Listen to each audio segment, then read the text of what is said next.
critère ya liboso chrétien balaka chrétienne. Chrétien balaka chrétienne. So ba prière que sokoki kosala pour na Congo là après avoir prié changer l'attitude de nayo. Soko salaki na mawa kota ne sengo. Le critère le plus majeur. Chrétien ko ba mupagano te. Soki chrétien ba mupagano c'est ka ba pesi chrétien mission. Et frappé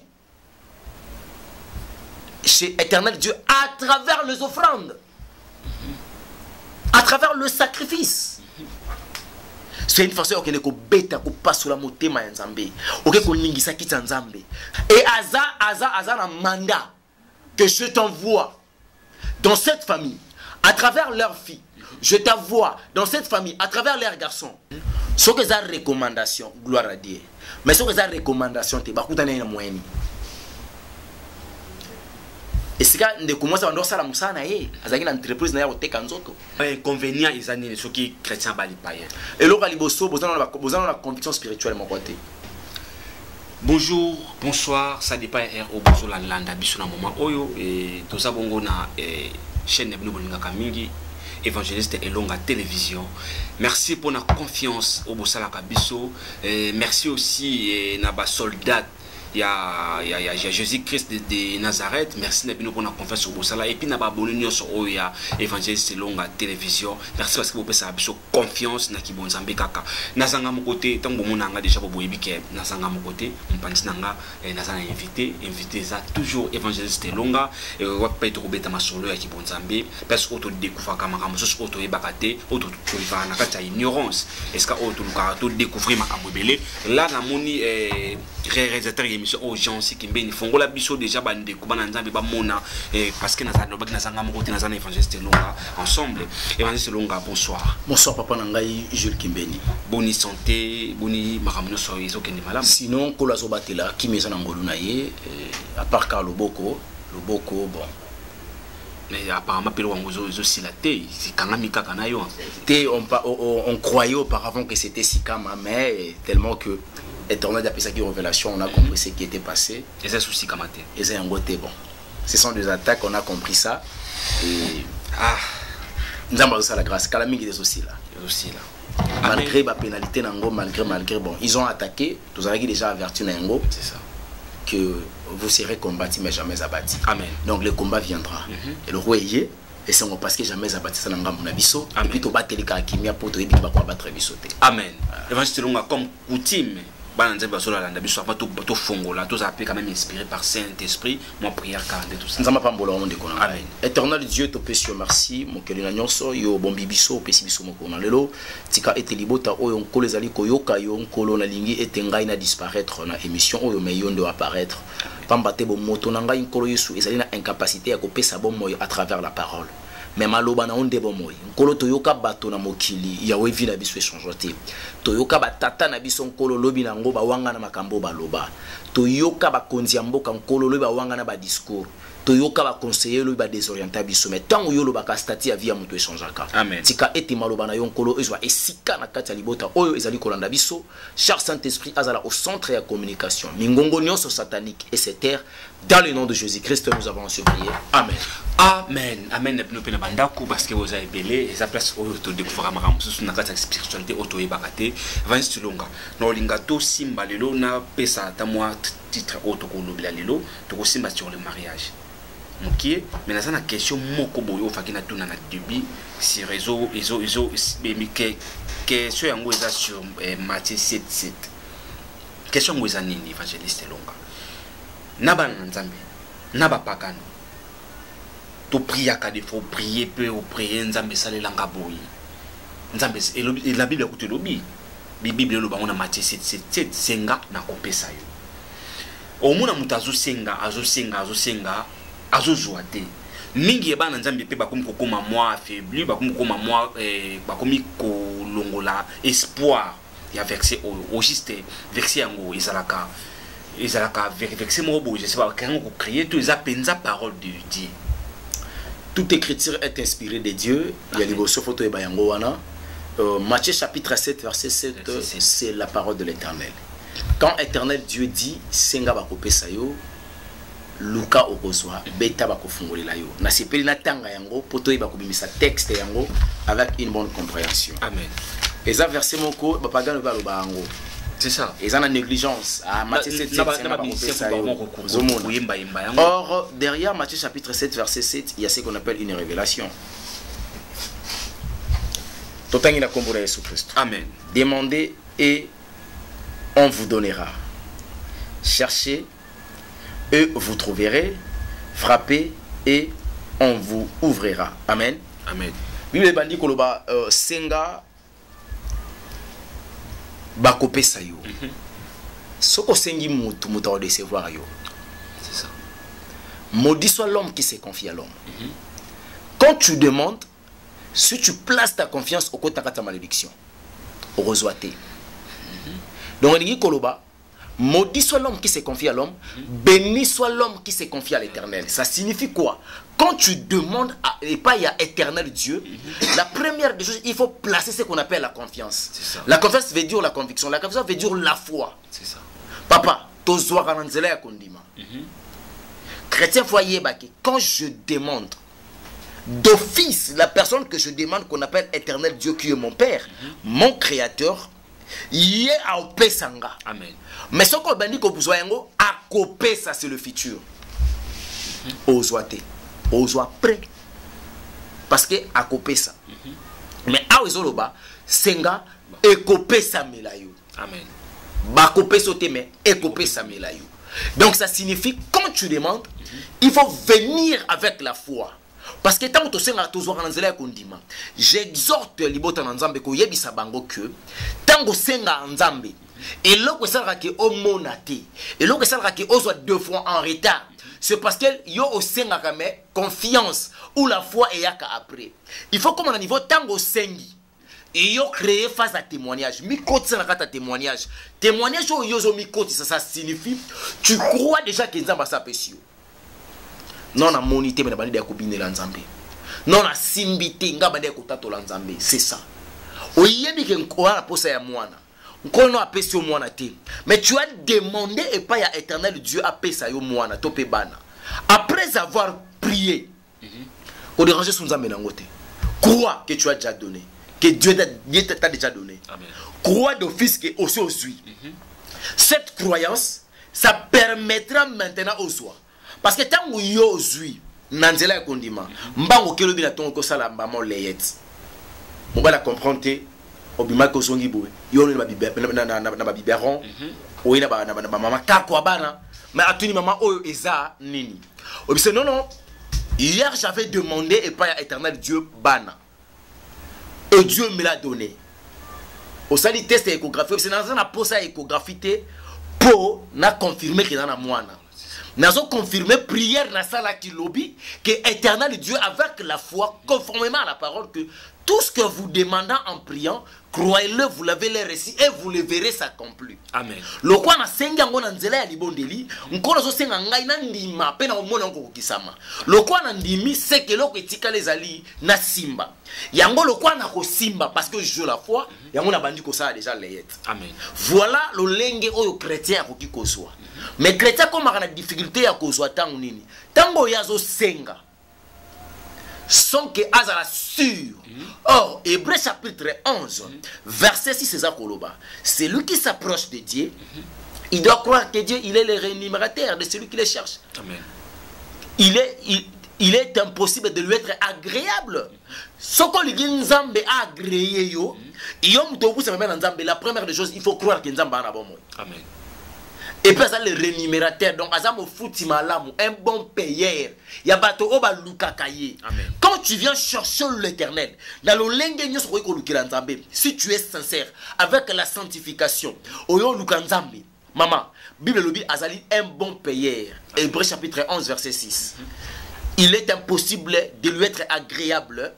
Car la personne qui s'approche de Dieu, il doit croire que Dieu existe et il est le rémunérateur pour ceux qui le cherchent. Donc, pour un niveau, il faut mettre ce qu'on appelle la foi. Il y a la clé qui permettra aussi de le chrétien, Quand je prie, je dis, éternel Dieu, je te bénis parce que tu es bon. Mais Seigneur, toi, tu as dit, si tu poses les mains sur les malades seront guéris. Amen. Je suis devant une maladie et je pose les mains par le nom de Jésus. Au moins, mutabiki. Et là, si mutu. La prière, n'a pas malouba. Mais là, vous voyez qu'on secondé, qu'on activé malouba et qu'on en action, c'est la foi. Amen. Parce que je crus. Parce que je crus. C'est ça. Donc, pour tous, même dans le cannabis, la prière, nous avons ça pour le Congo. Là, après avoir prié, changer l'attitude de Nayo. Ce que vous avez dit, c'est que Amen. parce que vous croyez que prière au sera que vous avez inventé. Amen. Tant que lobby, bêta, va vous fongoler la yo. Oko bêta, wapi. C'est ça. Oko bêta, wapi. Il faut toujours aller frapper chez Éternel Dieu à travers les offrandes, à travers le sacrifice. C'est une façon que les bêta qu'on passe sur la motema en Zambé. Ok, qu'on lingisa qui en Zambé. Zamba tali sacrifice, atali jaria offrande. Yona nous au balité, mais aussi pesi mbongo. Y action de grâce à mariage na yo. Amen. Papa, zwambonga libana nga. Nini, yali mosa en Zambolia. La salle de prière lobby na bisin Zambé a pesanga libala. Je suis sûr déjà na libala. Donc yango moni na bila pesa action de grâce. Osomona ko ko beta motema Nzambe. Ta mosala Nzamba zumbongo wana kotisa on akata mosala Nzamba bi mais Seigneur ça c'est quoi ça? Témoigner ngai. Cette femme doit vivre ce qui est sa volonté. Amen. Obeti ba fungole lio. C'est ça. Mais yo ko beta api na kongo kona ndako muntu. C'est ça. Okobeta wapi tangu beta ko fungwa mino wapi? Okobeta kayu.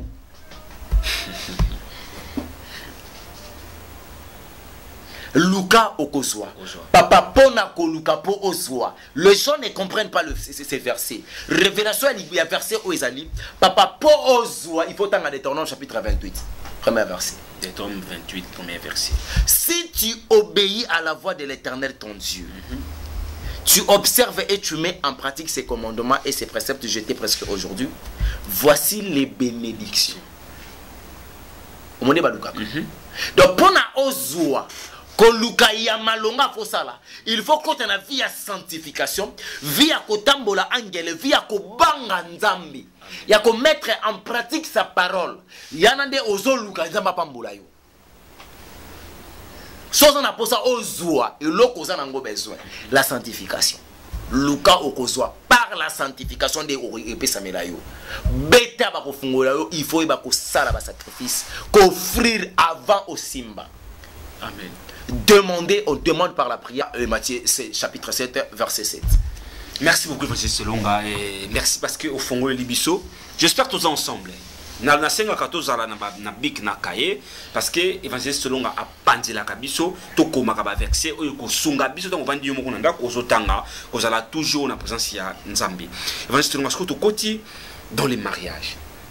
La kolunga to kota na profondeur na ngo pe nzama kasite mais moto simba ka mo ba clé oyo ko sunga bana Nzambi. Évangéliste Selonga. Question na liboso ezaboye.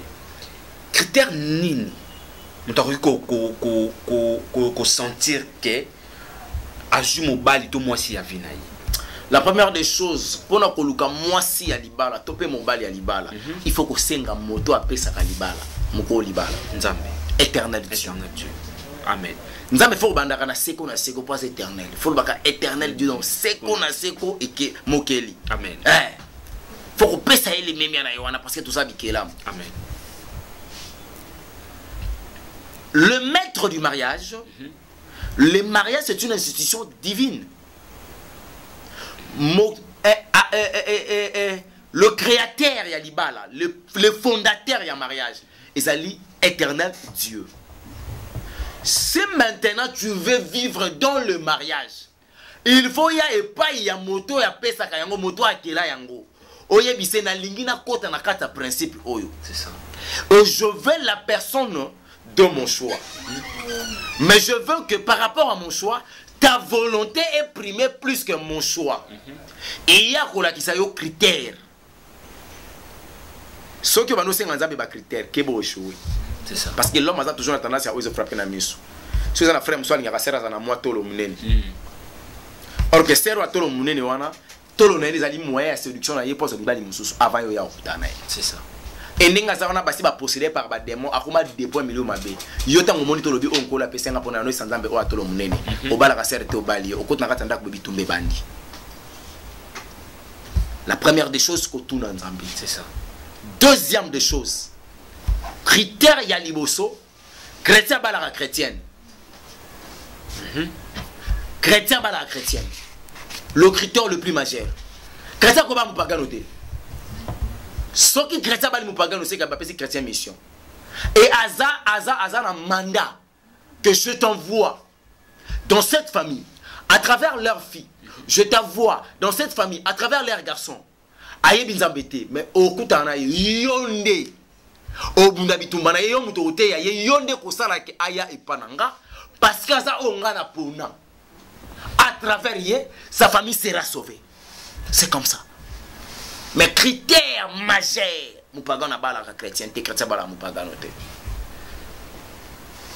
Et ça na pasteur moko boy congolais abala tchel. Je sais pas. Avec les bandes ensemble, le fait que tout le monde ensemble, tout ça qui recommandation ya ensemble. Wana siko na yebité. Mais faut tellement siko deux angles. Ce que ça recommandation, gloire à Dieu. Mais ce que ça recommandation te bakutana na moyeni. Et c'est quand on commence à ndosala musana ye, azaki na entreprise na ya oteka nzoto. So pasteur alega côté kuna na ba air nini po ba air wana ba bazala ko ba air mo tardif. Pasteur alega qui pour l'évangélisation. Toi azalaki na veiller kuna. Ake amoni ndeko mwasi tangu atiki nzo a exposer nzoto na ye libanda, ne pasteur abi ba critère na lukela yango abalaye.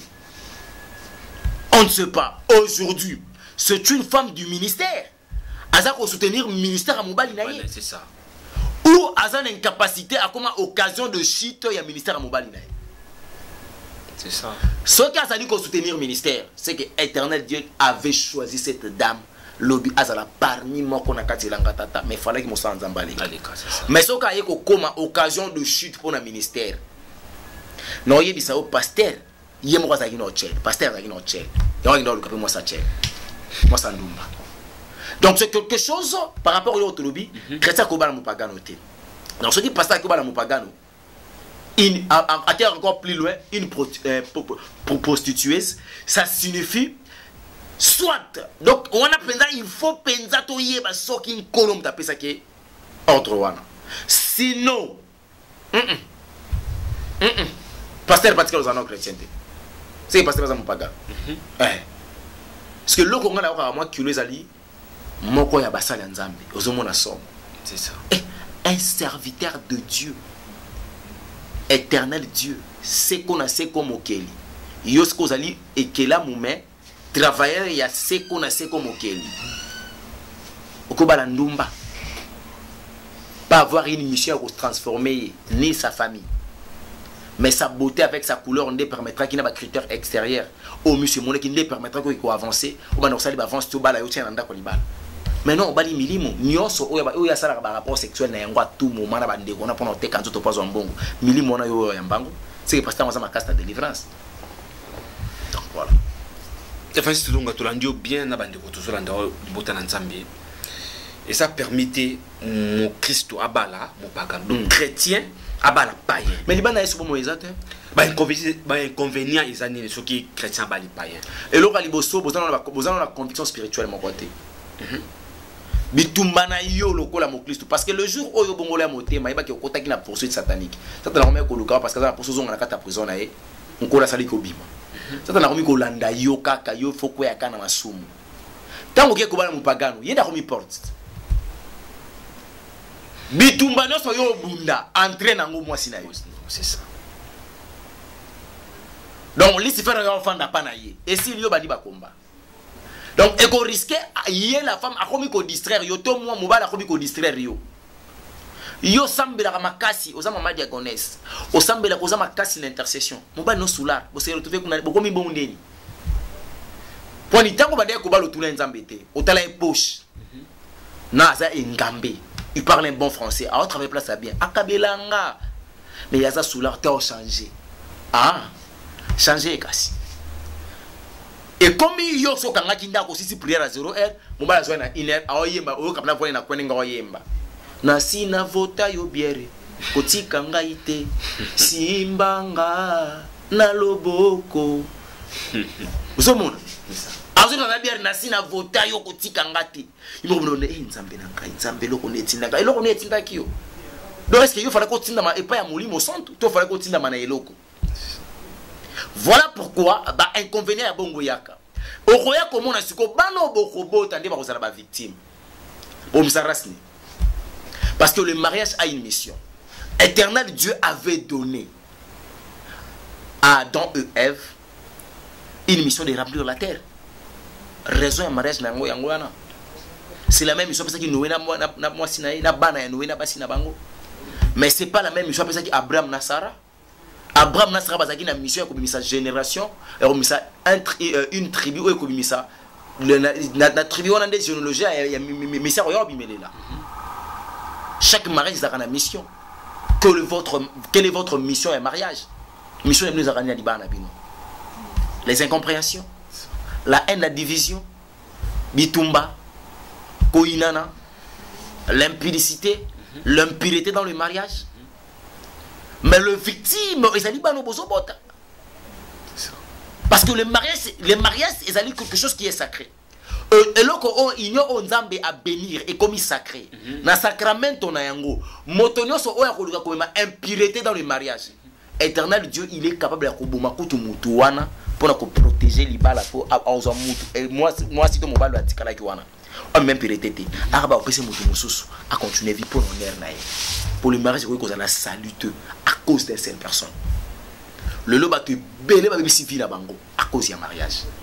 A négliger qui moi son kola pesa qui est a négliger qui mobile kola pesa qui est a sali e kobo na katanda kwa libala moi si mobile a sali e kobo na katanda kwa libala azo kanisa pour bible bezolo ki non le lit conjugal doit être épargné de souillures azo kanisa que il faut amema moi si mobile mosusu na katamba to non non la nudité oyo kabol libanda oyo la lisango na mbeto lit conjugal est comme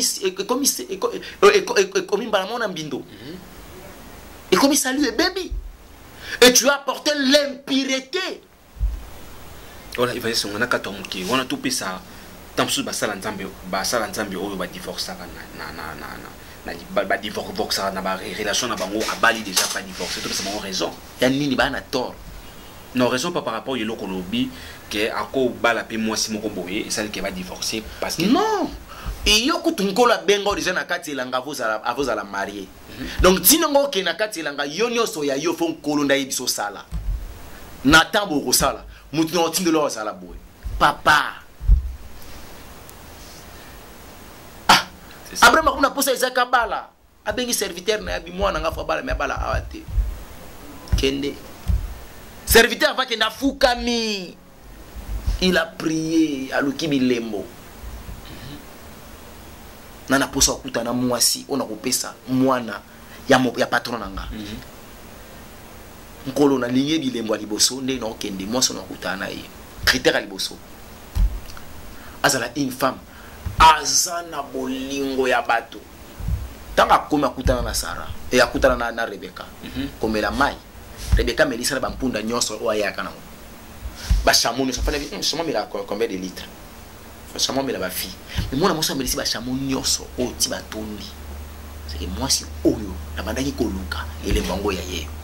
Voilà, le serviteur a cherché la volonté de Dieu par rapport à la personne où il faut pas attribuer à une autre personne. Amen. Parce que ignorant les sacrés. Je t'informe aujourd'hui dans un message dans Mikila Poto, je pense n'a payé le rôle la France. Adopter une loi que lenga na boso na boti mwana nanga étant mo boti ngana mo sanga to na droit te oyebisa mwana biso oza moi si to za moi mobali ye mo na droit sa choix. Oh ko yebisa tendeni tant hey eliyo ba keso ka bote moi mobali ya bia moi si c'est ka moi si au moins degré ya bonyama. La nature par laquelle Jésus-Christ a dit kolongola mutu. Kolongola mutu, homme, animal. C'est la notion que ça va tout. Namigila poto, place tout le monde a kitoko. Kongo nzala na ok poto kuna baliaka bianga sona ke mboka na kozonga sute mboko na wewa sani ni mboka ekufa boy na boy. Mugolo bota mwana yoko tango abotami. Komeko yebi c'était quoi moi mwasi. Tamuseni on a moi mbali. Voilà ce qu'on appelle un homme. Un homme animal. Maintenant, il s'agit de quel mariage? Et qu'on vivre dans le pays à Charouana. Mariage nini, il faut établi pour la génération nini, la progéniture nini. C'est la pédophilie et l'homosexualité. Et bandi, na moyen zéro. Dans le bas âge. Balingi mwana ya mukia misali la choix ya ko beba na ye parce que ba yebi milimo ba ko posséder la jeunesse et ko permettre mwana se pena mabe. C'est ça. Ya basi ba koma ba lesbien. Oui, ya mibali ba ko mba pédé. Voilà. Voilà comment est-ce que les mondes des ténèbres s'organisent pour la destruction du monde. Voilà pourquoi moi j'invite toujours les soldats de Jésus-Christ de Nazareth que nous devons être toujours unis ensemble pour lutter sur la terre. Mais on y vivre sur la terre. Et on est là on n'a pas assez hâte. Et on dit que nous avons à Longoli, nous autres koufi pour biso ba chrétien to kufarate. Ce qui nous autres koufi tant que tu es lié de repos ba ange bazo bisayo et longa. Félicitations et soyez les bienvenus. Bazo féliciter parce que sur la terre avec Lucifer na makasi nyos, na ba depte na ye, na ba mzala, na ba souffrance. Mais nazui quand même facilité à ko bimana kata makambo wana pe na ye na royaume. Attention, les facilité, c'est ça. Voilà pourquoi nous demandons à nos disciples, il y a Jésus-Christ de Nazareth, nous demandons à nos soldats Jésus-Christ, bazala batika la ferme. S'il y aura des lois qui seront imposées de l'autre côté, quittez. Bon bimana mabele wana, eza ya kobeba, eza su yanzambete. C'est ça. Eza su yanzambete mabele wana. Bon quittez. Tokomi su ko vivre pour na libumuté. Na tant to vivre su pour na kotonga bandako, to vivre pour na lola. C'est ça. Amen. Donc même dans le domaine en mariage, il faut poser la question. Quoi pour ma pasteur T? Il y a bandé no robala ndenge nini saka tu nanzambe. Ce qu'on s'est retrouvé na serre après le billet de femme ministère était aux protocole. Ce qu'on est kolandela avant pasteur a comme un protocole. Abala y d'une manière officielle. Officieusement parlant. Basi basala nyoso basala na libala. Tam subira balongana bazemi. Bon, pour honorer yo, après to bundi trop, nazo honorer yo. Or azako déshonorer moi na batu ya mwasi. Azo kose kazako honorer. Honorer devant le monde, mais devant Dieu ça déshonneur. Au divorcer. Non, ce sont des choses, des actes à condamner. Ce que bala qui est en avec je peux comprendre. Mon choix maintenant c'est ça. Mais yo kemba moko ou bala goza pasteur. Boni papa. Évangéliste Longa étant la battu belé va se retrouver na Caro bah déjà dans les mariages. Je sais pas ça la nini. Partout déjà par rapport à mambo lobi bah se retrouver déjà qui no mambo évangéliste Longa ibiso tout ça tout ça déjà dans les mariages. Bako ça la nini. Ndeko mususu par exemple moi si azali mon Christo mon bali mopagana so ba rosani la relation na bango baka déjà baba na déjà bas maramno so bas maman tu la volonté nzambe si il faut bakabona mais so kinza maboka bana yo lobani o tika na nsini ah mais oui on libana ngo siko za na kimete o fande lini pour mon wana no ko bala non le mariage c'est un sujet de la joie. Nabiso répétition na entraînement ya lo lizaka na libala. Loso ya mafuta ya mbila ya libala elekisa roma ki célibataire na goût. Amen. On a zo biso ça vrai. Omoni loso ya sukali ya pembe ezanga mafuta. Eleki hamburger ya ki célibataire na goût. C'est ça. Ozoli ba choma kona maya moto. Mais loso ya pembe. Moi vendredi rezo beta. Moi vendredi ngo ya kita. Mo kureki mamba ndo popono le lamba. Polo sur les moto. Eleki na même so eleki hamburger ya ki célibataire na goût. eleki yango. Mais soki na katanda kwa libala, tu as tout, comme les moyens et le matériel, mais la paix tu manques. Je te dis, il faut poser la question et pas éternel Dieu. Que c'est toi qui es le maître des institutions et mariage. Il s'agit de quelle institution? Ole kisanga wapi? Message eza nini? Quelle est la mission de ce mariage? Na lingina iba parce que je suis na katia. Parce que biso dans ma sala biso à travers Jésus-Christ sala biso tous biso sur le bas sacrificateur. Amen. Rome ba sacrificateur. Il faut se dire quoi en qualité ya sacrificateur na yo na lingina iba mobali nanga. Na yana mission nini? Il faut maman a comme la capacité, toi papa comme la capacité à kotuna. Quelle est mon importance auprès d'Andeko? C'est ça.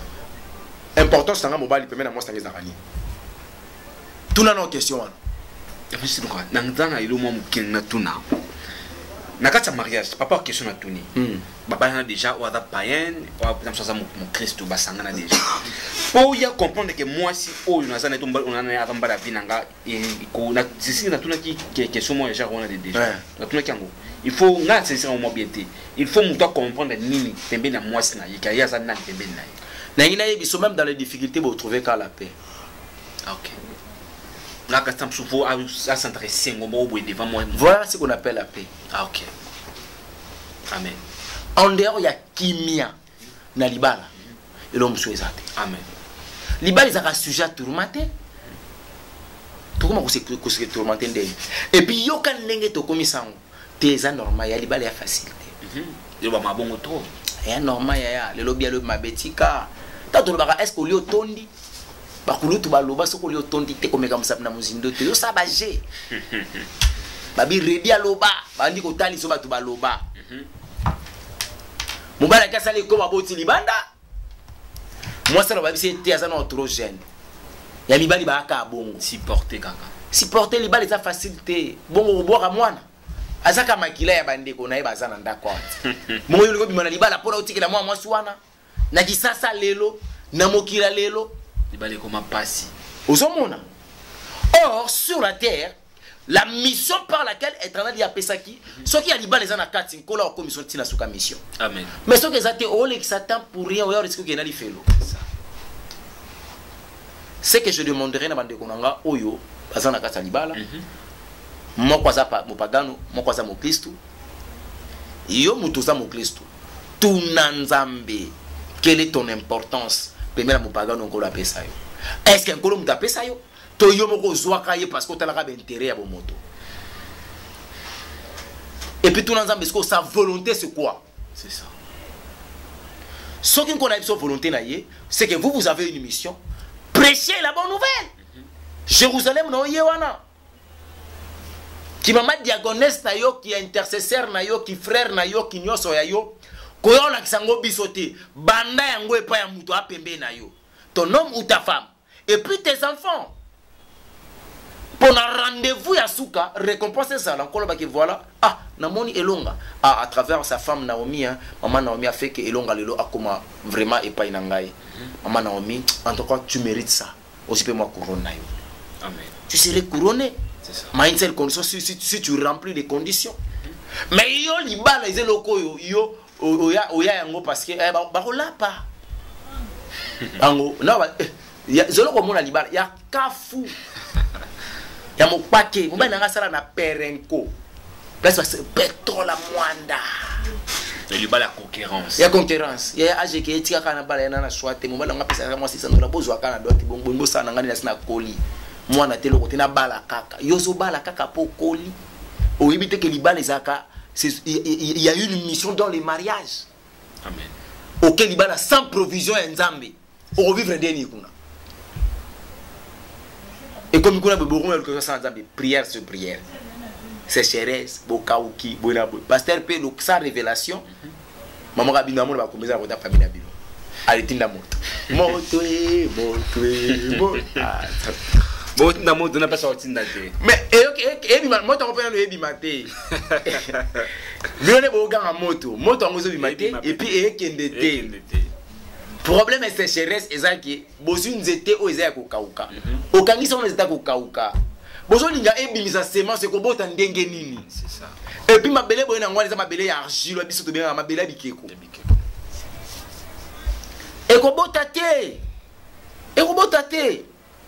Papa, il y a 39 sortes de mariage. Il y a des prisonniers sataniques. Ok, comment une femme maudite sort en mariage en les années. Bana bobota. Il y a un moment qui a la priori, chrétien sans la droit à la chrétienne. C'est ça. Deux fois, moi je ne condamne pas, mais on a besoin de message.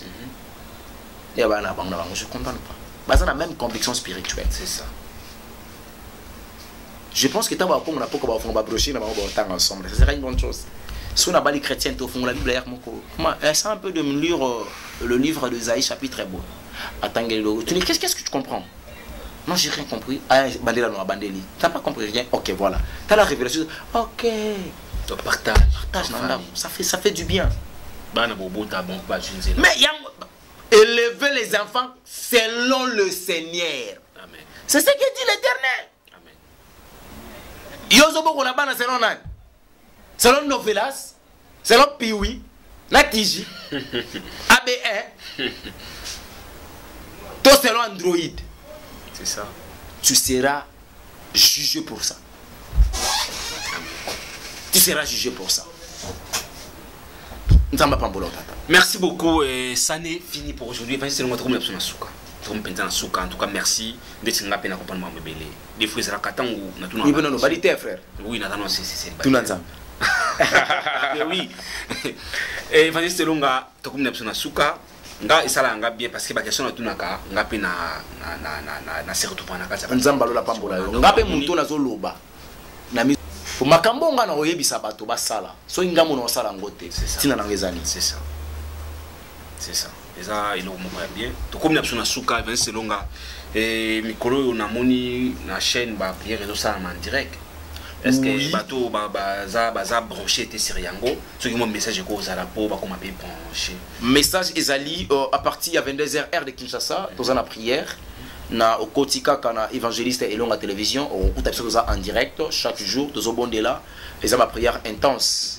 Et ça important. Moutoua zali capable de prier, il est capable de renverser, va donner et belé. Amen. Dès que tu l'obaki, tu sais la prière, mais tu auras la kondima. C'est ça. Alors, kuna pekaka, tokoyeba kusala même ba prière. Il y a ba requête à bato. Donc bande ko bo tinda nga ngona privé. Ko tinda requête kuna te na groupe et ko sa bien te. Bo tinda ngona sujet na privé, à partir privé to trier ba requête auto ko la prière.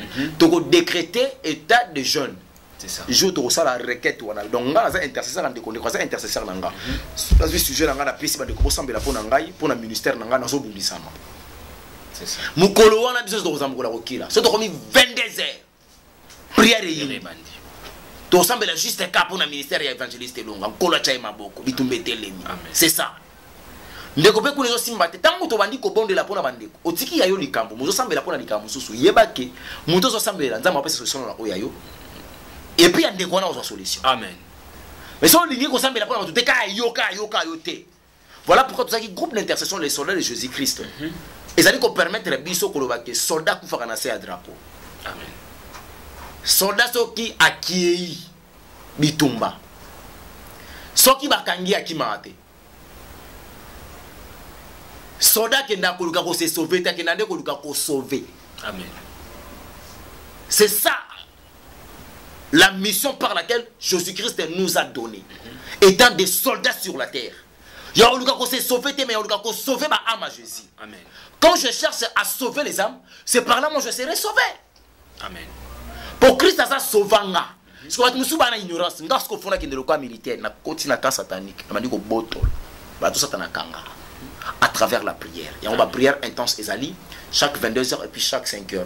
Mais moi, la difficulté à mon cœur, c'est avoir connexion. Connexion, tout cas, c'est un boulot. Les gens qui ont comprendre, mais la bisibino, toko mema satana tina zuka. Amen. Si vous avez une connexion à $100 wana. 130 giga wana to leki mbala moko pepele toza direct OK. Tant qu'on a kopesa biso makoki wana to kosomba ngo mais na minute toza ko se débrouiller na ba connexion moko boye. Il y a moi 2000 et ça parce que dans sous ça mara téléphone té dans sous en direct il y a ba bloko wana caméra mara mutundi. Yango na ba di koloba. To sala ngo direct na niveau téléphone. Mais ce qui ko la pamboli biso. à travers de concours la pesa makoki que go sunga biso na caméra na ordinateur que to kenda ba direct mbala moko bongo à travers caméra, ça sera une bonne chose. Amen.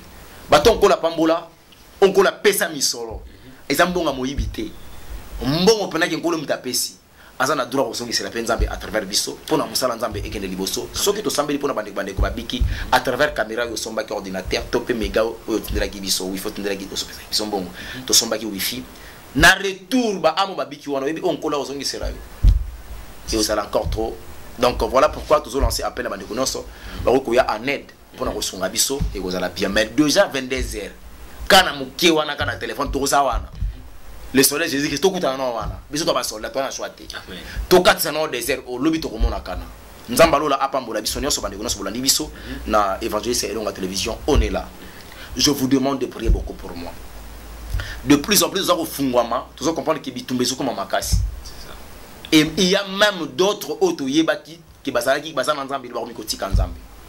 Et ne ba komiko tika nzambe charge komiko zonga, bande ko sambela pour la biso. Amen. Pour soutenir biso na prière dans tous les angles, bitumbe telemi na vie na ngana niveau moko impossible. Mais nazo bangate parce que na yebi que vous serez combattus mais jamais abattus. Amen. Yango kangana kangi. Amen. Kolo Yesu Christ apambola bien.